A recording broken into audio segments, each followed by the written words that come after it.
ഈ കഴിഞ്ഞ ദിവസങ്ങളിൽ എന്നെ കുറച്ച് പെൺസുഹൃത്തുക്കൾ എന്നോട് പറഞ്ഞു അവര് ഒറ്റയ്ക്ക് ജീവിക്കാൻ തീരുമാനിച്ചു. വേറെ ഒന്നുകൊണ്ടല്ല, അവര് പറയുന്ന പോയിന്റ് എന്ന് പറയുന്നത് കല്യാണം കഴിച്ചു കഴിഞ്ഞാൽ ഉണ്ടാകുന്ന ദുരിതങ്ങളെ കുറിച്ചും പ്രശ്നങ്ങളെ കുറിച്ചും ഒക്കെ ഓർക്കുമ്പോൾ ഒറ്റയ്ക്ക് ജീവിക്കുകയാണ് കുറച്ചും കൂടി ബെറ്റർ. ഇതേ രീതിയിൽ തന്നെ പ്രതികരിച്ച യൂത്ത്, ആണുങ്ങൾ ആയിട്ടുള്ള കുറച്ച് യൂത്ത്, അവരും ഇതുപോലെ തന്നെ പറഞ്ഞു ഈ പെണ്ണുങ്ങളെ കൂട്ടാതെ തന്നെ ജീവിക്കുകയാണ് ഏറ്റവും സുഖമെന്ന്. അപ്പം ഈ രണ്ടു കൂട്ടരും എനിക്ക് കുറച്ച് വീഡിയോസ് ഒക്കെ ഇട്ടു തന്നു. അവരുടെ വാദഗതികളെ സാധൂകരിക്കുന്ന തരത്തിലുള്ള കുറച്ച് വീഡിയോസും കാര്യങ്ങളൊക്കെ എനിക്ക് ഇട്ടു തന്നു. ഇതൊക്കെ കേട്ട് കഴിയുമ്പോൾ ശരിക്കും ഈ ലോകത്തിന്റെ പോക്ക് എങ്ങോട്ടാണ് എന്നുള്ളൊരു തോന്നൽ ഉണ്ടാകുമെങ്കിലും ശരിക്കും ഈ പെൺകുട്ടികളൊക്കെ പറയുന്നത് ഒരു പരിധി വരെയൊക്കെ ശരിയാണ്. കാരണം എന്താണെന്ന് വെച്ച് കഴിഞ്ഞാൽ ഈ കല്യാണമൊക്കെ കഴിഞ്ഞ് ആണുങ്ങളുടെ കീഴിൽ ജീവിക്കുന്ന ഒരു വല്ലാത്തൊരു അവസ്ഥ, ഇവര് കാണിച്ചു കൂട്ടുന്ന കാര്യങ്ങളൊക്കെ അത് അത് ഉണ്ടാകുമ്പോൾ ഉണ്ടാകുന്ന ഒരു പ്രശ്നം, വീട്ടിലത്തെ പീഡനങ്ങളായിക്കോട്ടെ, പ്രശ്നങ്ങളായിക്കോട്ടെ, ഒരുപാട് ഒരുപാട് ഇഷ്യൂസ് ഒക്കെ ഈ പെൺകുട്ടികൾ അനുഭവിക്കുന്നുണ്ട്.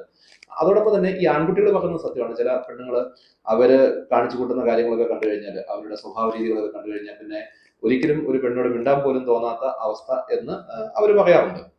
അപ്പൊ എനിക്ക് തോന്നുന്നു ഈ രണ്ടു കൂട്ടരും പറയുന്ന കാര്യങ്ങൾ ശരിയാണ്. അവർക്ക് ഒറ്റയ്ക്ക് ജീവിക്കാനുള്ള ആഗ്രഹം, അതിന്റെ പുറകിലുള്ള വസ്തുത എന്ന് പറയുന്നത് ശരിക്കും പറഞ്ഞു കഴിഞ്ഞാൽ സത്യമാണ്.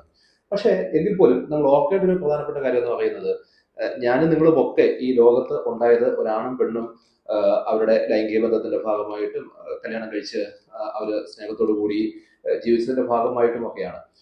അപ്പോൾ എന്റെ ജന്മവും നിങ്ങളുടെ ജന്മവും ഈ ലോകത്തിന് ഉപകാരപ്പെട്ടിട്ടുണ്ടെങ്കിൽ നമ്മളൊക്കെ ഈ തലമുറയെ മുമ്പോട്ട് കൊണ്ടുപോകാൻ വേണ്ടിയിട്ട് പരിശ്രമിക്കേണ്ട ആൾക്കാരല്ലേ എന്നുള്ളൊരു ചോദ്യമുണ്ട്.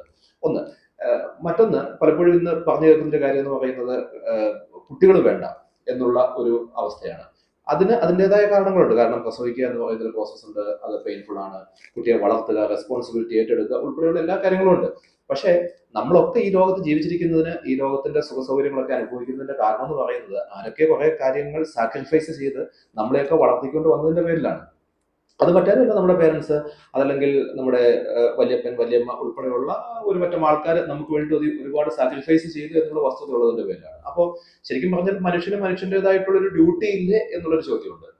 ഇനി ഇതിനൊക്കെ ഒരു ഒരു പ്രധാന കാരണം, അതായത് പലപ്പോഴും ആണ് വേണ്ട, അല്ലെങ്കിൽ പെണ്ണ് വേണ്ട, അല്ലെങ്കിൽ മക്കൾ വേണ്ട എന്നൊക്കെ പറയുന്നതിന്റെ ഒരു പ്രധാനപ്പെട്ട കാരണമായിട്ട് എനിക്ക് തോന്നുന്നത് പുതിയ ധാരാളമായിട്ടുള്ള ചിന്താഗതികൾ ഇന്ന് സമൂഹത്തിൽ ഉരുത്തിരിഞ്ഞു വരുന്നതാണ്. അതിൽ പ്രധാനപ്പെട്ട ഒരു റീസൺ ആയിട്ട് കാണുന്നത് മീഡിയാസിലൂടെ വരുന്ന വ്യത്യസ്തങ്ങളായിട്ടുള്ള ന്യൂസുകളും കാര്യങ്ങളും ഒക്കെയാണ്. അപ്പോൾ നമ്മുടെയൊക്കെ ഒരു സോഷ്യൽ റെസ്പോൺസിബിലിറ്റി എന്താണെന്ന് ചോദിച്ചു കഴിഞ്ഞാൽ, യങ്സ്റ്റേഴ്സിനെ കുറച്ചും കൂടി ഒരു ഫാമിലി ഓറിയന്റഡ് ആയിട്ട് ഡെവലപ്പ് ചെയ്യാൻ പറ്റുകയാണെങ്കിൽ അത് നല്ലതാണെന്ന് തോന്നുന്നു. കാരണം വിദേശ രാജ്യങ്ങളിലൊക്കെ ഈ ഒരു മൂവ് വളരെ ശക്തമായിട്ടുണ്ട്. കാരണം ജനസംഖ്യ എന്ന് പറയുന്നത് വളരെ പ്രധാനപ്പെട്ടതാണ്. ലോകത്ത് ഒരുപാട് ജനസംഖ്യ ഉണ്ടെന്നൊക്കെ പറയുന്നുണ്ടെങ്കിലും ജനങ്ങളില്ലെങ്കിൽ ഈ ലോകം മുമ്പോട്ട് പോവില്ല.